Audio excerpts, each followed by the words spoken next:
Guarantee guarantee guarantee. আমরা যেখানেই যাই আর যা কিছুই কিনি সবের মধ্যেই গ্যারেন্টি খুঁজি, তা সেটা ফোন হোক বা টিভি বা দিওয়ালির মিনিয়েচার লাইট। সেরকমই টাকা লাগানোর আগেই আমরা এজেন্ট বা অ্যাডভাইজারকে একবার হলেও জিজ্ঞেস করি যে দাদা গ্যারেন্টিড রিটার্ন পাবো তো? কিন্তু সত্যি কথা বলতে সরকারি স্কিম ছাড়া গ্যারেন্টেড রিটার্ন কেউই দেয় না। আর এই গ্যারেন্টেড রিটার্নের চক্করে আমরা আমাদের টাকাটিকে যে স্কিমে লাগাই সেখানে টাকার বৃদ্ধি স্লথের গতিতে হতে থাকে। কিন্তু হ্যাঁ, টাকাটি মার যায় না। তো এতগুলো কথা কেন বললাম? না না, কোনো সরকারি ফান্ডের কথা বলছি না। আজকে আমরা এমন একটা ফান্ড নিয়ে ডিসকাস করব যেটা মিউচুয়াল ফান্ড, কিন্তু হাইলি সিকিউর, যেটা 1 বছর 2 বছর ধরে নয়, 10 বছর ধরে নিজেকে প্রুভ করে চলেছে, যে 10 বছর ধরে নিজেকে নাম্বার 1 ফান্ড রূপে ধরে রেখেছে। কি ফান্ড? চলুন শুরু করা যাক। তবে তার আগে চ্যানেলে নতুন হলে অবশ্যই সাবস্ক্রাইব করুন এবং বেল আইকনে ক্লিক করে অল নোটিফিকেশন এনেবল করুন। আজকের ভিডিওটি তৈরি করা হয়েছে ICICI Prudential blue chip fund নিয়ে।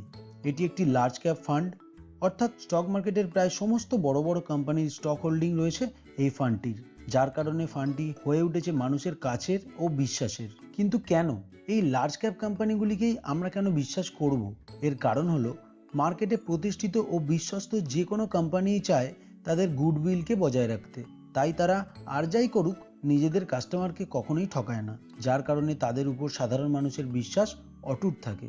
যেমন ধরুন টাটা, রিলায়েন্স, এইচডিএফসি, এল&টি। কখনো শুনেছেন যে এরা চিটিং করছে? শোনেননি তো? ঠিক এই কারণেই এরা আজকে এত সফল। আর আমাদের এই দীর্ঘদিনের ট্রাস্টই তাদের স্টকগুলিকে মানুষের কাছে করে তুলেছে প্রথম পছন্দের। তাই এই টপ কোয়ালিটি স্টকসের হোল্ডিং আছে বলেই আইসিআইসিআই প্রুডেন্সিয়ালও ইনভেস্টরদের কাছে হয়ে উঠেছে ফার্স্ট চয়েস। তো যাই হোক, ফান্ডটির 5 বছরের সিএজিআর 15.48%, এসআইপিতে রিটার্ন 17.82%, যেখানে এই লার্জ ক্যাপ ক্যাটাগরির মিউচুয়াল ফান্ডগুলোর অ্যাভারেজ রিটার্ন 14.90%, লামসামের রিটার্ন 15.48%, যেখানে এই ক্যাটাগরির মিউচুয়াল ফান্ডগুলির অ্যাভারেজ রিটার্ন 13.86%। তাহলে পারফরমেন্সের কথা বলতেই হয় আউট ক্লাস। এক্সপেন্স রেশিও 1.01%, যা ঠিকঠাক। অ্যাসেট আন্ডার ম্যানেজমেন্ট 41,269 কোটি, যা এক্সিলেন্ট। এক্সিট লোড 1%, যা ঠিকঠাক। ফান্ডটির বয়স 10 বছর 10 মাস, মানে যথেষ্টই ওল্ড। একটি লার্জ ক্যাপ ফান্ড হয়েও মাত্র 3 বছর 1 মাসের মধ্যেই সর্বশেষ টাকা ডাবল করেছে। এটিতে মাত্র 100 টাকা থেকেই আপনি এসআইপি ও লামসাম দুটিতেই ইনভেস্ট করতে পারবেন। ভাবুন আর কি চাই। কোনো লক ইন পিরিয়ড নেই। শার্প রেশিও 1.33, যা ঠিকঠাক। Benchmark Nifty 100 TRI. ফান্ডটিকে ম্যানেজ করছেন মিস্টার আনিস তাওয়াকলে ও মিস্টার বৈভব দুসাদ। দুজনেরই খুব নামি কোম্পানিতে দীর্ঘদিনের ওয়ার্ক এক্সপিরিয়েন্স আছে এবং এই ফান্ডটিকে তারা অসম্ভব সুন্দরভাবে ম্যানেজ করে চলেছেন। এবার দেখে নিই কোন কোন স্টকে এদের ইনভেস্টমেন্ট রয়েছে। প্রথমেই আইসিআইসিআই ব্যাংকে 9.16%, তারপর এল&টিতে 7.34%, রিলায়েন্সে 6.56%, ইনফোসিসে 5.7%, অ্যাক্সিস ব্যাংকে 4.94%, এইচডিএফসি ব্যাংকে 4.53%, নিফটি 50তে 4.15%, আল্ট্রাটেক সিমেন্টে 3.78%, ভারতী এয়ারটেলে 3.76%। এছাড়াও Maruti Suzuki, ITC, NTPC, Tech Mahindra, HCL Tech, Hero MotoCorp, Sun Pharma, Lupin, SBI LIC, ONGC, Tata Motors, Hindalco, TVS Motors, BPCL, Coal India, SBI, Mahindra and Mahindra, Kotak Mahindra, Wipro ও আরও অনেক কোম্পানিতে এদের ফান্ড পার্সেন্টেজ ওয়াইজ অ্যালোকেটেড রয়েছে, যেখানে 93.7%ই আছে ইকুইটিতে, বাকি 0.8% আছে ডেট এবং 5.5% আদার্স ইনভেস্টমেন্ট রয়েছে, যার মধ্যে 85.57% আছে লার্জ ক্যাপে, 7.65% আছে মিড ক্যাপ ও 0.49% স্মল ক্যাপ ওয়াইজ ইনভেস্টেড রয়েছে। সেক্টর ওয়াইজ দেখলে ফিনান্সিয়াল সেক্টরে 22.14%, এনার্জিতে 11.27%, টেকনোলজিতে 9.84%, অটোমোবাইলে 9.16%, কনস্ট্রাকশনে 8.39%, মেটেরিয়ালসে 5.6%, হেলথ কেয়ারে 4.43%, কনজিউমার স্টেপলসে 4.33%, ইন্স্যুরেন্সে 2.06%, এবং এছাড়াও communication services, capital goods, metals and mining, consumer discretionary ও আদার সেক্টরেও এদের ইনভেস্টমেন্ট রয়েছে।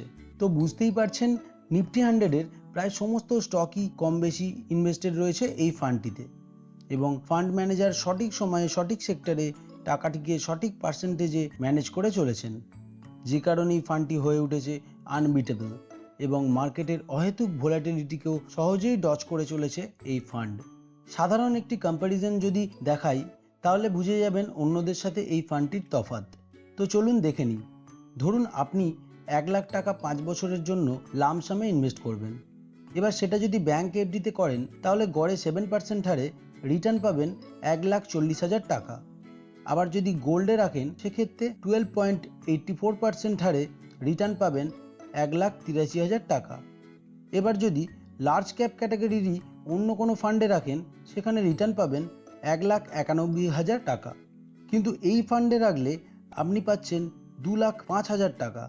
এবার বলুন তো কোনটা বেশি লাভজনক? Obviously ICICI Prudential blue chip fund. এবার চলুন এসআইপির রিটার্ন চেক করা যাক, যেখানে আপনি 1,000 টাকা প্রতি মাসে 5 বছরের জন্য ইনভেস্ট করবেন বলে ভাবছেন। এবার সেটা যদি গোল্ডে করেন সেখান থেকে আপনি 10.25% হারে রিটার্ন পাবেন 77,643 টাকা। এবার এটা যদি লার্জ ক্যাপ ক্যাটাগরিরই অন্য কোনো ফান্ডে করেন তাহলে 14.90% হারে রিটার্ন পাবেন 87,102 টাকা।